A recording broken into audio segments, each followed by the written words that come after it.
guess what? We save money and we improve people's lives.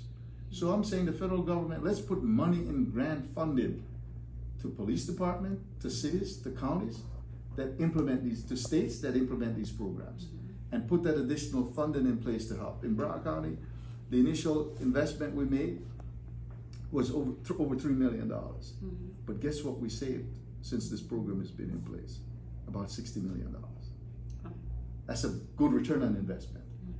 When you look also at our criminal justice system, if you're black, according to the Tampa Bay Tribune research, and you go into a white judge courtroom, for the same crime as someone white, you're going to get an average 20% longer sentence.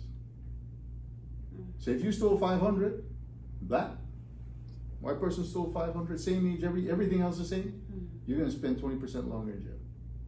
We must ensure we're increasing the number of black judges, and that's something that I've worked on in Broward County. But also ensure that those who are sitting on the bench understand. Let's do a scorecard to let them see what they're doing. And I guarantee you, once you start doing that, you'll see the rates get more even and balanced. So that's a huge piece. But we need to invest on the front end. Early childhood education, daycare centers. Crisis, especially in low income, moderate income communities. Parents can't afford it, so they don't work. That means we're having less productivity. And then the kids end up in a situation when they get to kindergarten, first grade, they're behind. Then we look at them at third grade and say, well, you know what? Because they're poorly performing, here's the money we should allocate for prison cells when they turn 18. Crazy system, right? So let's invest in that. So what I want to do is make sure we have funding in place from the federal government, match with your city, your county, and your state, that they put some skin in the game also, and reach out to build these quality first-class early learning centers from daycare on up. And then we invest more in K through 12. Also, free vocational, free technical training, free college for those who live in these low, moderate income, like the Glades, like Rivera Beach, which is a great part of my district, has this high level, high poverty, high unemployment level. So realistically, how long do these things, take? Because I know sometimes we hear these things and we want overnight. Like when we vote for you, we're like, we want you to do this tomorrow. Yeah, well, some people are expecting $1,000 already. They haven't got it yet, but that's another story. Oh. But here's what I say to you. Okay. Here's what I say. Okay. We've done it in Broward County, and it's bringing everybody to the table. For example, an ordinance that passed, the racial equity ordinance, that basic a task force, 37 different entities. So we're bringing the college, the educational, the school system, we're bringing the police, we're bringing in the Chamber of Commerce, the majority large Chamber of Commerce, the top businesses. We're bringing in NAACP, Urban League, Hispanic Unity. We're bringing in Black Lives Matter. 37 different people at the table looking at how we change the system so that we don't have systemic racism. The Criminal Justice and Police Review Board has 24 people. How does the federal government get involved? By putting the grants in place to help facilitate these things, so you can change the trajectory of life for people, all right? So that's one piece of it, the educational piece that helps to change things.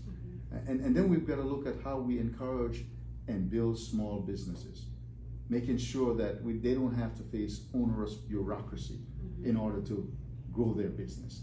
Make sure that we're giving them technical support to help grow their business. Making sure that when it comes to contracting from governmental entities, there's not barriers there for them. Or that you don't just look at how long a company's been around, how much money they have, and just their experience, but are they competent to get the job done? That is what we did in Broward County.